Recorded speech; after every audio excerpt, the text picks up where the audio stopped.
So, the last question. There are a lot of problems with our environment and global warming, obviously, as we've been talking about. Lulu, stop. What are some solutions, some easy answers that we can start working on quickly for short-term and long-term results? Well, for one, there are no easy answers. But there are never easy answers. But easy things we could start doing, you know? Well, like I said, my philosophy is don't go for those little quick solutions. You know, start with attack the problem at its core, and then it's going to radiate into the little solutions. It's like, you don't want to fight the effects. Let's say you have an illness. And your illness is giving you a fever.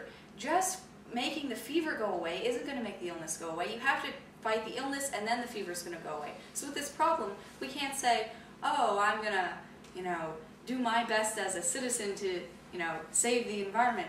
Yes, do that, but we need to solve the big problems first, and then focus on the little problems.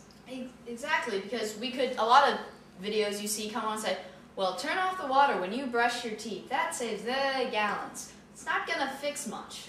Yeah, or recycle every bottle you drink, or better yet, there's new commercials coming out. Get these steel or tin. Well, actually, that is a very good idea, and I like those ideas. It is, but that's especially here in America, in our society. I think that's really helping. But as a global perspective, it's unrealistic. Yeah. Well, if everyone, as in everyone, participated in that, it probably would make a huge impact. It just getting everyone to do it is the hard part. There's so many different ideologies, and there's so many. Some people don't even accept. Some people don't care. People don't accept global warming or accept the environment with that kind of thinking, environmentally oriented thinking. So to them, that kind of lifestyle is not. And also, it's not even an option. And unfortunately, to save the environment, it actually costs a lot of money. Case in point, environmentally friendly cars. Case in point, those steel cans that cost like $7 just to get one of them. Yeah, you could reuse it, but you could also get a plastic can for $2 or less and reuse that. But I mean, yes, is the plastic can more environmentally friendly? Yes, and over time, would it steel can? Oh, yeah, sorry, the steel can. Is it more environmentally friendly? Yes. And over time, would it pay for itself? Yes. But some people don't have the money to spend on luxuries like that.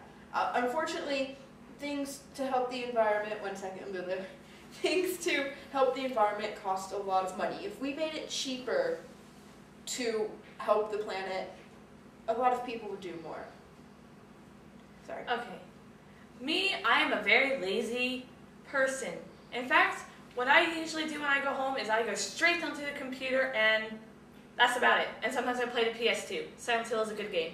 But if you want to at least pretend you're doing something for the environment, don't take baths. Take showers.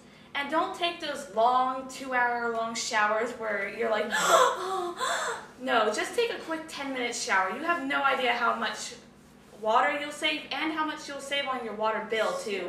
And with the water bill and with more money saved from the water bill, you can also go and, I don't know, buy those $7 cans you guys were talking about. And maybe you can go and buy a fan. Not like one of those powered fans, but just like one of those little fans you use to cool yourself off a bit. I mean, we live in a hot state here. You can turn off the AC a little, can't you? Yeah, I mean, seriously, people shouldn't have to keep their house at 74 degrees in the summer. I mean, my family keeps their house at 84. Sure, it gets a little hot during the summer, but we live in a place that's enclosed from the heat. And you can also open the windows at night. It's another way, it's free. Cold air coming in from the window is free. And I mean, it's just, you can do things to help conserve money, to help spend money on saving the environment. Oh, we have been most graciously provided. We can demonstrate for you. Yeah. Hey, one has a deer on it. And rabbits. I like a deer rabbit. And you get the small. Oh, okay. I'll take the small Sibling one. affection right here. The big one. So, it's actually quite effective. It is. So yes, so as you can see, we can do our part. We can do the small things that count. And as a whole, those things are going to make a huge difference. But the key to protecting the environment for generations to come is change. That sounded like That was the chair moving, by the way. The key to preserving the environment for generations to come is by changing the global mindset through education, through changing people's perspectives about the environment and about themselves, and basically learning more about what your actions, what kind of effects your actions have. Because a lot of people I know, they don't think about what happens when they just throw stuff away into their garbage can and have it picked up. They don't realize it's going to a landfill that's eventually going to accumulate.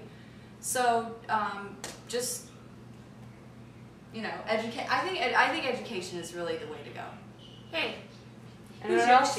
Closing statements? Nothing? No, I pretty much agree with Chelsea, and it just make things more cost efficient, and also find ways to make supposedly less or energy saving products with less pollution, such as Less. Yeah. Just less. Less people, less trash, less consumption, less greed. Just make it less. Just bring it down. And one last thing. People, if you need to get somewhere that's a mile away, walk. It's not gonna kill you. Oh, and also, not talking about the environment, subscribe to these videos, because more are coming. And it's not just Please. the environment, people, please. You don't have to. we'll have somebody juggling balls of fire. Probably not. I can juggle. This is- You can juggle. I can This try has that. been Over the Talk. Thank you for watching. Thank you to our guests for coming and contributing their ideas, and we'll see you again. Seriously, who's Yoshi? A little dream he was having. Here's his little tongue sticking out. Alright. Do you have a good dream?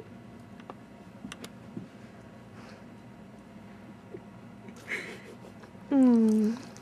Hmm.